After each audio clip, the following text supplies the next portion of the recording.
Tastemakers, it's Maxine, your favorite wine specialist, guiding you on your journey through fine wine. And this is Drink It with Max. As you see, I have a guest with me today, my friend David McCrea. You may remember him from the episode of How to Entertain in Style, where he taught us how to pour and serve at home, just as we are in our favorite fine dining experience. So we are going to continue that dining conversation with 5 best practices on how to engage with the sommelier at the restaurant so you can have an enjoyable dining experience. But before we hop into those 5 things, we are going to let you know what is in our glass. So for today's wine, we are enjoying the 2019 Selyem Pinot Noir coming from Central Coast.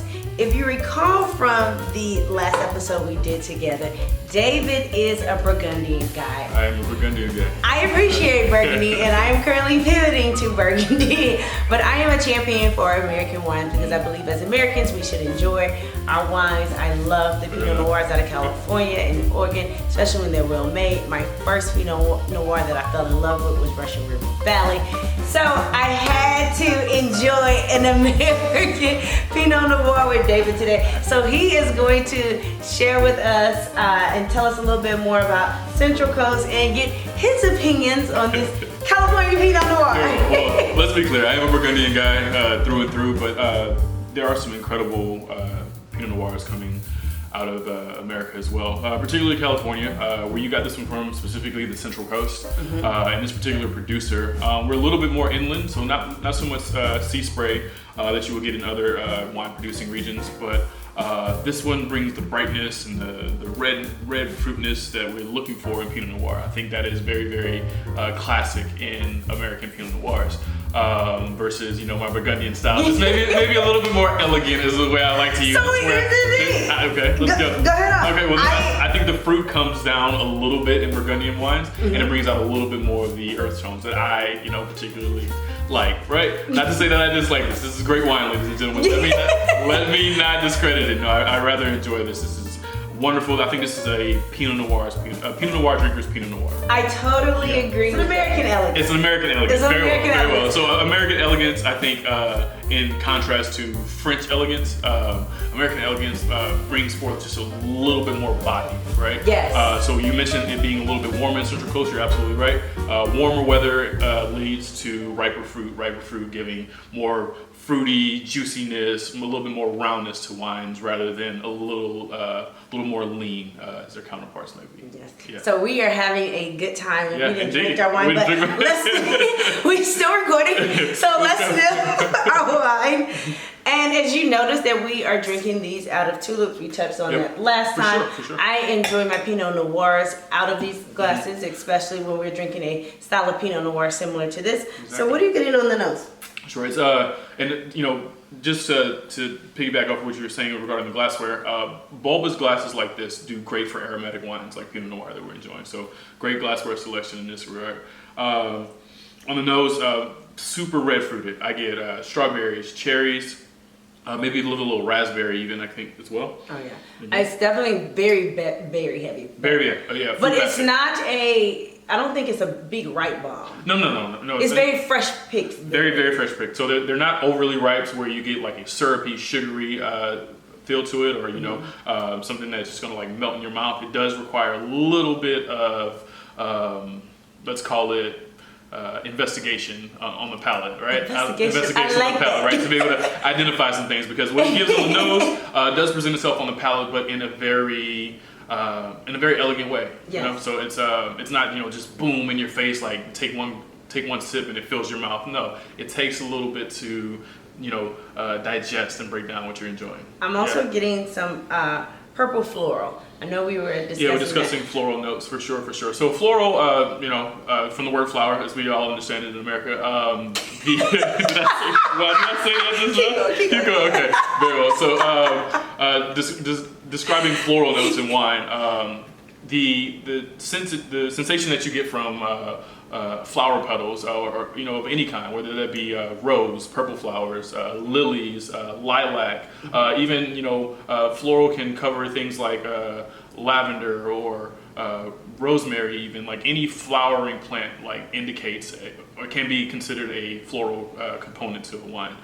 You mentioned purple flowers, so if you think about like a purple meadow, right? If you can imagine what the visualization of that tastes like, I think you're getting a good bit of that here in the wine. And we're not saying eat these flowers. It's not how we learn to detect. We're just kind of using our senses. Correct. So we must say that. Okay, let's get to my favorite part, the tasting. David has already I'm got ahead of us. He's enjoying you know what I'm saying? I need to. We've converted him to California Pinot Noir. Okay, on the palate, I am definitely confirming that berries. I'm getting the strawberry, raspberry component. I'm also getting definitely the floral shine again. Absolutely. I also picked up some spice. So, were you able to detect which spice it was? But the spice definitely showed itself. Clearly, there's a significant and a high quality usage of oak in the aging of this wine, which will lead to those spices that you're talking about. What I'm pulling off of it is maybe a little bit of cinnamon. Definitely cinnamon. Some cinnamon in there. There's a smoky context to it as well, very subtle, not Syrah smoky, but a little bit to where the quality of oak is indicated there. Like if you can impart smoke in an elegant way, then you've used really, really high quality oak on the wine. So what are you eating with this? So I recently made I was making this up, but I've probably seen this somewhere. But I made a salmon flatbread with prosciutto. Okay. And it was topped with pesto and sun-dried tomatoes paste. Okay.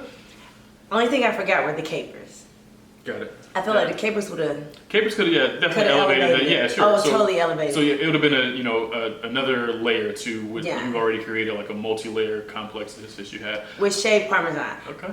That is what I thought about. That was the first thing I thought about. Something still complimentary with the salmon, but something still easy. This is a nice weekday wine. This is a nice weekday Pinot Noir that you would enjoy with your friend who knows Pinot Noir. Sure. I would open this up if David's at the house with my husband and I, we're all having a cool night. He's well informed. He knows what this wine is. Good. This is a weekday wine. This is a weekday wine for the well informed. For sure. I couldn't agree more. I like the use of salmon as a protein. I think you can even expand from there a little bit.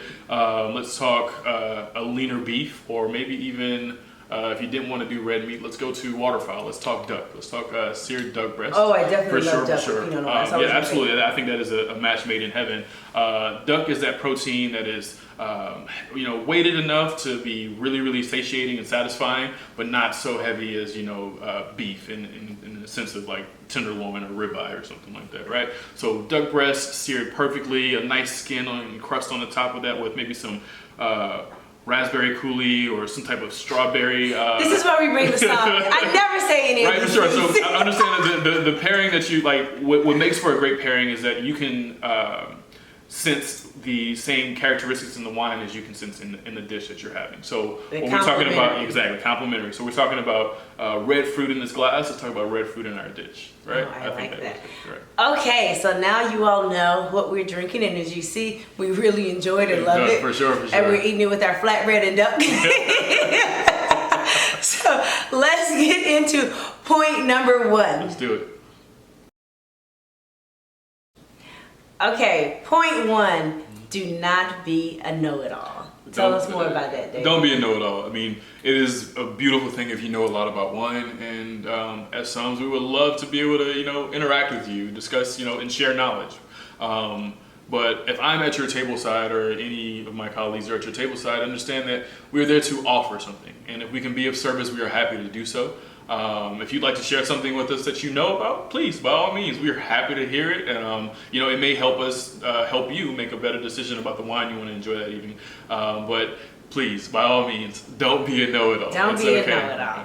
One of the experiences that I have whenever I'm out, a lot of my friends, they'll tell the sommelier at the table or whoever the beverage director is, they'll say, she's a wine expert, she knows. And I don't like that. And my reason for not liking that is because I don't know your inventory. I don't know what you've tasted this week. I don't know what you have new that you're excited about. I want to explore. I'm there to explore. You have access to certain wines that I do not have. So walk me through when you encounter a situation like that and somebody's like, oh, this is the wine expert, or someone self-proclaims to be the wine expert. How do you handle that, and what is that saying to you? What is that signaling to you? Well, first and foremost, you walk in your glory, ma'am. You understand? You are a certified specialist in wine, and you have educated a number of people, myself included. So be proud of that. But it's good that you would like to come to the table with the anticipation of being guided through something, right? You don't know the inventory. That somm that's working at this restaurant knows the inventory. So that is when they can step in and then guide you through that. Just only expanding upon the knowledge you have already. By us knowing that you have this credential and you have this experience, it allows us to maybe speak to you in terms that you would understand versus someone who maybe doesn't know those terms, and us having to make it a little bit more approachable. Right. I would say this, definitely, since you're subscribed to this channel, don't remember to subscribe, like, and comment on this video. Let us know your thoughts. Clearly, if you're a wine lover, you're here. One of the things that I look forward to is just the excitement of knowing. I'm not, minimizing my knowledge. And with that, I do lead with, hey, I will use certain terms to let you know that I am informed. But it's a good word. I want you to expose me to something new. Sure. So I would say, if you are knowledgeable, to use that opportunity. Don't be the know-it-all, but also be open. But speak to the sommelier in the way that you all are able to relate to one another, and he's able to know he or she is able to know what it is that you are interested into. And I think that is the perfect transition into point number 2. Being able to describe what you like. Oh, this is key. It's very, very key, for sure. Do that with your friends too, but we're talking about it at the restaurant. if a somm approaches your table and you're looking through the list, they're there to be of service, right? They will, they know that inventory. They can help guide you through something, especially if it's one of these grand award-winning level wine lists where you just have this Bible of wine names in front of you. Being able to describe what it is you like, how you like it, whether that be the fruit components to it, the earth-driven components, the minerality, or whatever it is, if there's a relationship you have with a particular producer or a region or something like that, being able to describe those things so that the somm can then, narrow down a selection for you. Enlighten yourself to the point of being able to describe what it is you like. Saying something like, oh, well, nothing too dry is not a good descriptor, because that does not narrow anything down, right? To be able to describe, well, if it's not too dry, let's talk about the fruit components that you like in it. Is it red fruit? Is it dark fruit? Do you like oaky? Do you like unoaked? Do you like something that, is very tannic, or you like mild, well-integrated tannins? Like, it's a few things that you can just enlighten yourself on how to describe the wine that you're looking for, so the somm has the best opportunity to provide you with the wine that you're looking for.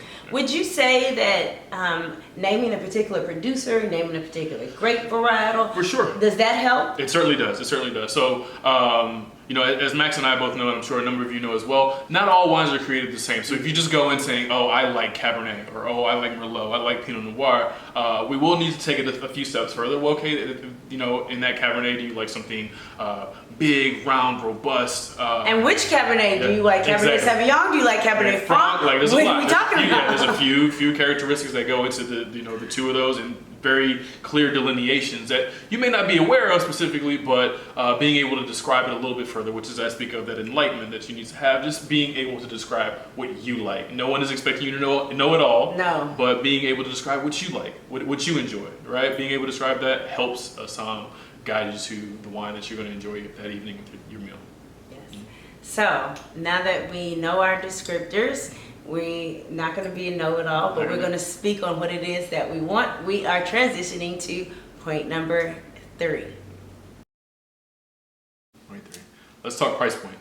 Let's talk price point. Nothing to be ashamed of whatsoever. In fact, it's probably the best opportunity to be transparent.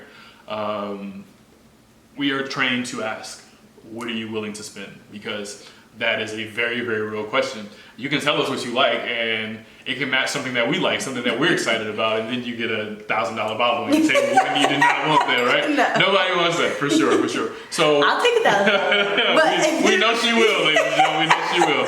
But listen, frankly speaking, like, it is okay to be honest about what you want to spend on a bottle of wine, and it creates, you know, a level of trust and understanding between yourself and that somm. If $150 is your budget for the wine that evening, let's do it.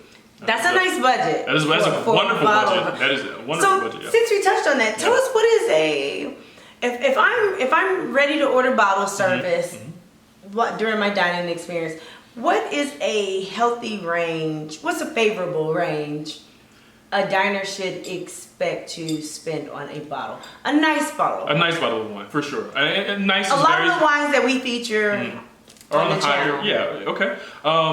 Understand the word nice, I think, is also very subjective. Like what you like. But when we find, as you and I have, you know, been able to dine together before and experience bottles before, I think something in the $200 range is absolutely perfect. Like, you will find incredible value, incredible quality at that $150 to $200 range. If there's something absolutely exceptional that sends you to $225, do it. It's absolutely worth it, because sometimes you find some steals just above $200 when they would be normally, you know, $400. You might find them at like $225, $250.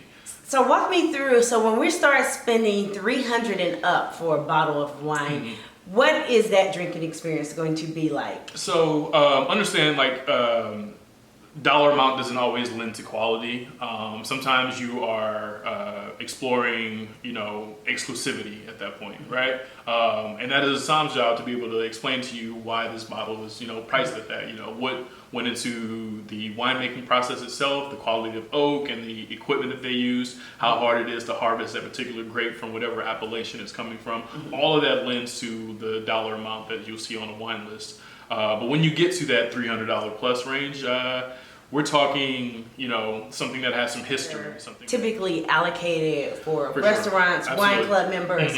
So you're getting that exclusive drinking experience that you normally would get at your local wine shop. Yeah. If you go to a grocery store, you might not find it in the same quantity, or you know, if there's a sub region of a particular region that you like, that may not be available at a grocery store, but exclusively at a restaurant for that reason, so that they can sell it at that price point.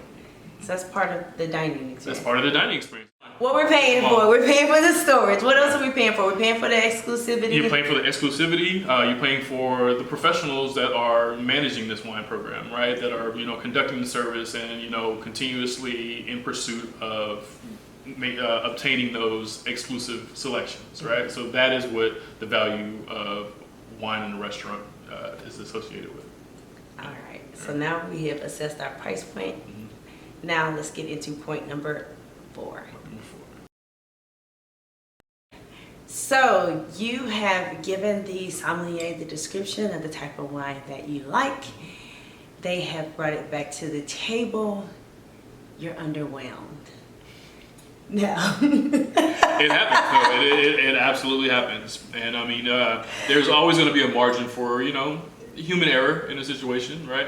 Tell us about bottle rejection. Okay, very well. So some people are in, you know, situations, oh my God, the son went through all this to try to find a bottle, trying to make me happy. I'm scared to say I don't like it. No. And I think that's a valid feeling, because I've been in that situation. I've had to reject a bottle. I'll tell my story, but get finished. Yeah. That's real. So if you do feel that way, your feelings are valid. For sure, absolutely. You are spending your hard-earned money on whatever it is you've been presented with. You should be able to enjoy that. And there's just a way that you go about it, right? You can get it. We also want you to give the wine a chance. Understand that when that wine is first open, you get your first taste. It may be like, okay. Give it a few moments. Let it open up a little bit. See if it presents in the way that you're looking for. And after maybe 10 minutes time of being open in your glass, you don't like it. It is completely acceptable to mention, you know what, this just isn't exactly what I'm looking for. Maybe we try something else. And that is 100% just the cost of doing business. You have nothing to be ashamed of, nothing to be embarrassed about or anything like that. If you don't like it, you don't like it. There's just a way to go about doing it. Please be gracious, in your rejection of the bottle. Say it just the way that David said. He gave us the script. So let's say I rejected the bottle. I present, hey, you know, I state what it is that I'm not impressed about the wine, or what I don't enjoy about the wine. And the sign brings out another bottle. What is the protocol for rejection? Do you get a 1 bottle rejection, a 2 bottle? Like what's the protocol? And don't say it's not a protocol, because there is a protocol. There's an unspoken protocol. What is the unspoken protocol? For sure. So you don't want to be that table they talk about. We'll talk about you. But listen, there's no such thing as saying, oh, you've tried too many wines. No, any establishment would be a fool. David! Let's be real. Oh my gosh, David! We're going to talk about you like a dog afterwards. But let me let you know one thing. While in service, no, we are there to be of service. Okay, right? But the unspoken rule, give us the unspoken rule. Okay, so that one mistake up front, that one bottle that you may not like initially, right? We can give it another try, right? We'll go try to find something maybe a little bit more a safer option, right? At that point, if you don't like it, perhaps we need to revisit square one and talk about what it is you like, because we know what we're talking about when we say, okay, hey, this wine, the bottle we selected is what you described you like. Yeah. So maybe let's talk a little bit more. And that's about being able to describe what you like more specifically at that point, right? Yeah. So being able to be detailed in what it is that you like. Yeah. So the Psalms will talk about you at the end of the night. And this is a great transition. So let's say you don't like bottle number 2. Oh, I was going to give you my point. Please. So the story. So I was at a local restaurant here, really nice steakhouse here. And I was in adventurous mode. Did the whole rundown that I said, gave the price range that I wanted for the particular bottle. And the Psalm, he brought out a really nice bottle of wine. And gorgeous bottle. But at the moment, I was so zoned in on Louis Vineyard. It was a Louis Vineyard that I wanted. I wanted to try it. I believe it was the Merlot that was on the list. I had never had that particular wine. And I've never had anything from that winery. And I was just like, okay, this is great, but I'm zoned in. I really want to explore this producer. And the Psalm was gracious. He was just like, hey, if you don't like it, I'm going to drink it at the end of the night anyway. We do that too. So he was like, don't feel bad if you dislike it. He was like, I want you to enjoy it. And he was like, you're really excited about this producer. Let's explore this producer. And I enjoyed it. And that was the bottle that I stuck with. And I ended up getting another glass. So since we talked about that, let's get into point 5. By the glass. By the glass. I love by the glass. For sure. As you should. I think everyone should. A by the glass program at any reputable restaurant is designed so that you can experience quality and versatility, right? You can have a little bit of variety, right? For those that maybe not don't want to commit to a bottle, right? Because a bottle of wine is a lot to drink. It is. It is a lot to drink, and if you're not enjoying it, like that is a whole lot to have to fight through, right? Drake, as much as I love him, says, wine by the glass, your man's a cheapskate. And I'm like, no, that is not a thing. That is 100% That's not a thing at all. Order by the glass. Right, order by the glass. If you're hosting multiple people who have different, preferences and taste buds, a bottle may not be the way to go. Everyone may want to enjoy their own type of wine, so hey, buy the glasses for that. People that can be adventurous, like you and myself. Hey, we want to try a few different things, right? So we may stick. We don't trust me. We don't do bottles every time we go out. No. Right? Sometimes we do by the glass, and that helps us be able to enjoy a bunch of different things, try some things that we haven't tried before. That is the purpose of a by the glass offering. And in the places I've been fortunate enough to work in, there's some hitters. Yes, that is the best experience when you go to an establishment that just have awesome wines by the glass for you to taste and enjoy. And usually one of the things that I've been seeing when there are like the heavy hitters by the glass is usually in the Corvin program. Can you touch on that a little bit? Sure. And why we should explore that program? Because usually those glasses are very high in price point for a by the glass. For a by the glass, we're talking $30 to as high as maybe $80 a glass on some of these. I've seen 100. Really? Yeah, wow, 100 is the most I've seen, but 80 is a lot for a glass of wine. For a single glass of wine, right? But no, that is a thing, and I'm glad you brought up Corvin. Corvin is for those of you who don't know, is a device that penetrates the cork of a bottle of wine without pulling the cork out completely, therefore protecting the wine from beginning to degenerate as it's been opened. It's a little needle-sized probe that goes through the cork, and you can just siphon out a little bit of wine each time, therefore preserving the bottle. Because if a glass of wine is $80 a glass, then that bottle of wine itself is probably $200 plus, easily. So rather than let that bottle of wine sit out and go bad just because one person orders it sporadically, that Coravin preserves that bottle. So yes, explore your Coravin programs. Yeah, for sure. So since we are having the by the glass conversation, I must ask. Yeah. So let me begin with, I am one of the things that I enjoy about the by the glass program is you get to taste different wines, and I love to just taste the wine whether I'm revisiting a producer I've had before and I'm just exploring that particular vintage, whether if it's a region I want to explore. How many tastes should a person have? And I forgot what video. I'm going to tag you when I find the video where I give the etiquette on how many tastes you should request while dining. What is the unspoken rule? Do not say, you can have any taste. Give us the unspoken rule. I'm going to give it to you straight this time. And we encourage you to taste the wine. Taste the wine because you want to. This is why I taste the wine, and you can explain why from an establishment perspective why it's good.